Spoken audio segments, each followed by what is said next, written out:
Is the voice of Indiana County, WCCS, AM 1160 and 101.1 FM. Bonus time today. Not only do I have Wesley Wertz and Gregg van Horn with me today in the studio, but I also have Hazel Johnson in the studio. We haven't had you in here for so long.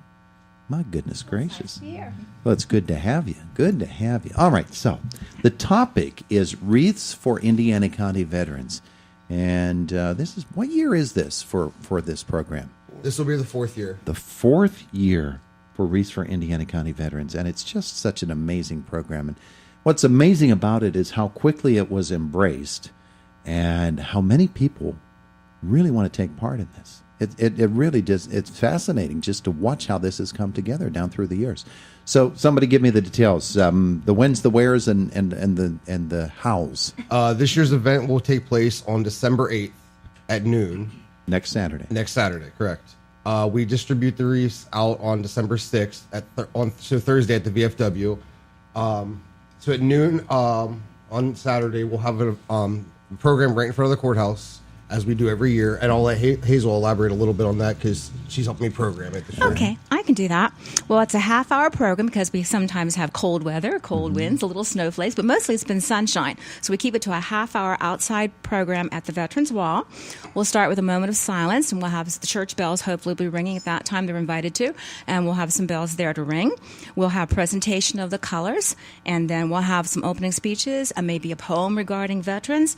We might have some special music from one of our local schools because the Indiana County Music Education Association is on board with us to try to get us 2 trumpet players and some special music every year. But I can't tell you who this year because we're not sure yet. That hasn't been fine-tuned yet. Right. But hopefully we get that information. So we have roll call of the veterans that are present, and we have a prayer, then our special music, and then we have taps, and then the returning or echo taps in the distance to close our program with. So it's a nice, solid half hour to take time to remember and reflect of our veterans. And we have there's over 12,000 veterans from various wars buried in Indiana County. We've got about 156 cemeteries to cover. So it's a lot of volunteers. Actually, I think it said 177 on the release. Oh, okay. Yeah. Then. Yeah, Okay. 177, and volunteers for every single one of them. I think so. Maybe Yeah. a few more to cover yet today, but we're getting there. We have volunteers for every one of them. Some of them even take on multiple cemeteries, Oh, yeah. to be honest. Yeah. We have people that want to do whole counties. I mean, no, sorry, not whole counties. Whole townships. Whole townships. Yeah. Yeah. Just amazing. And in addition to the program that Hazel was talking about, we decided to go a little bit bigger this year. We're doing a second ceremony the same day at 1:30 at Memorial Park. And we chose Memorial Park, with it being a cemetery and being a memorial, it's not going to grow or expand it at all. So what we decided to do was we teamed up with a VFW Post 1989 and the American Legion Post 141. Each of them took 10, and we're going to place an actual wreath at the headstone of each of those veterans buried there. At Memorial Park. At Memorial Park. That'll be at 1:30. We're going to do like opening remarks, a prayer, a few song selections. We're going to do what we call Voices from the Past, where we have 3 people dressed up as Revolutionary War, Civil War, and World War I. And then we'll do the wreath placement, taps, echo taps, and closing of that ceremony as well. So if you can't make it to one at noon, there's the one at 1:30 also. And again, that's December 8th, not tomorrow, but the next Saturday. The next Saturday is when that will be happening. And it's not too late to give a donation. We could still use some more funds to help us pay for the wreaths. And the wreaths are, well, Greg's going to tell you about those. But right now, I can let you know that the checks are made payable to the VFW, Post 1989. And then you mail them to the Wreaths for Indiana County Veterans, Post Office Box 45, Kent, PA 15752. There you go. Just that simple. Now let's learn about the wreaths. The Indiana County Christmas tree growers are behind this 100%, and Gregg van Horn, you're the president of the association. This is a great effort done by all of the Christmas tree farms, right? Yeah, pretty much all the members on my board are making wreaths for this. They make a Fraser fir wreath for this event. So it's, we also, the Trees for Troops, they do that. So this is another way we can help support the veterans. Yeah, Trees for Troops Day is tomorrow at Fleming's Christmas Tree Farm. Yeah, Fleming's do the Trees for Troops, but there's lots of other growers also donate trees to that. Yeah. We just take them down to Fleming's and drop them off, or we'll buy one there, but all the growers participate in that also. Yeah, it's a great organization, the Indiana County Christmas Tree Growers. You do so much. And this one I know is it's not hard to convince the other growers to take part in something like this, is it? No, they're pretty easy to convince to do it. Yeah, absolutely. So what goes into making one of these wreaths? Describe one of them to us.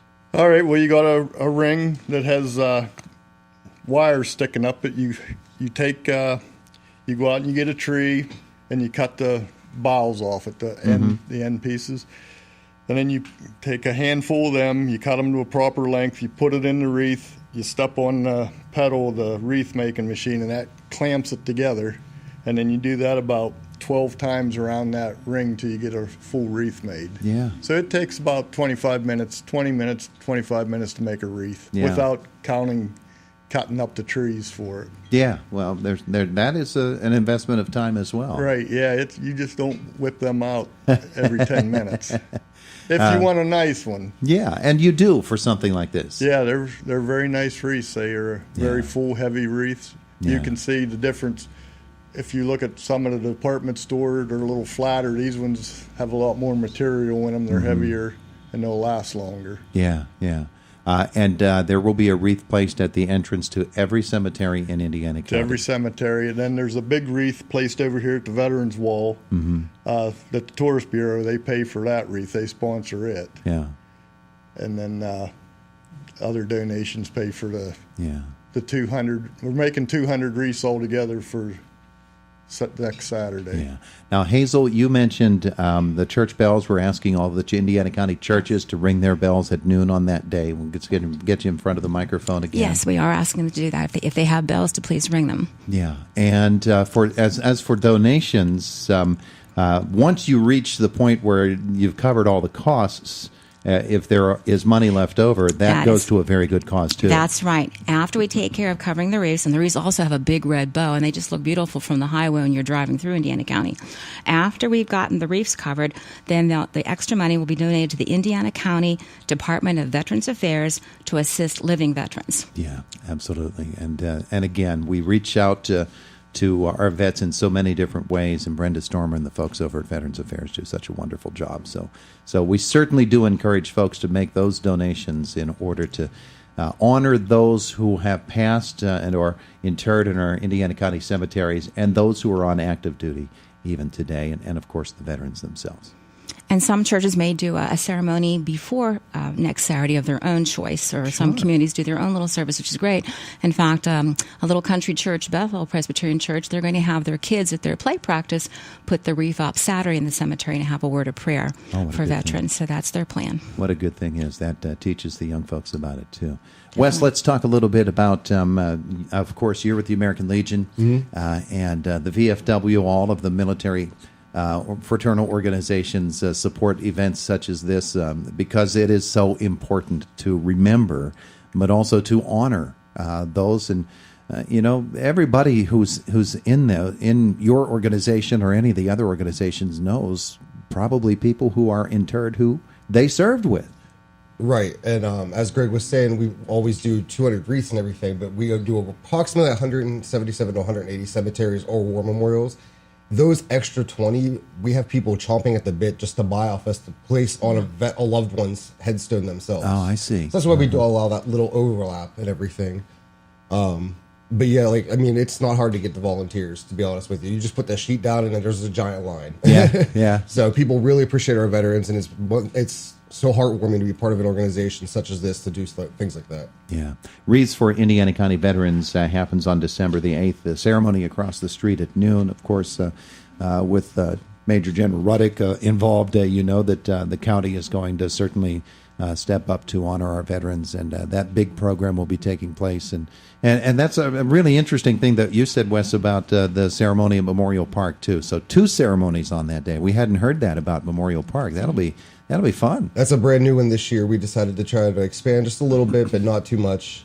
And everyone more than willingly jumped on board to help plan and organize it, get that going as well. And as you said about the commissioners and Major General Ruddick, everything, I also, every year, we get a proclamation from the county commissioners declaring the second Saturday in Indiana, an actual Indiana holiday for the laying of the wreaths for our veterans. Absolutely. All right. So we're nearing the end of the segment. Have we covered all the information? Is there anything else we need to get out there? Because, Hazel, I want you to give us the address again for folks to make a donation. We good? Well, if you'd like to get a personal wreath for yourself, any of the area tree growers, I'm sure, would sell you one. There you go. That's a good point. And also Saturday at the event over here, December 8th, if you didn't get your Indiana County Christmas tree bulb yet, you can get down to 7th Street. I won't be there, but K&L Kevin Avich is going to be selling bulbs down there. At IRMC Park? $20, the 100-year bulbs. Oh, okay. Oh, yeah. Yeah, she'll be down there from 12 to 5. Yeah. In fact, I think I have one of those to put on our tree here. Yes, you do. You gave it to us. There's only 150 made, and they're going fast if you want to get one. It's been sitting back on my desk since I got it last If you're summer. from Indiana County, you should have one of these bulbs on your tree. There you go. So you can get them there. Wonderful. Hazel, that address. Okay.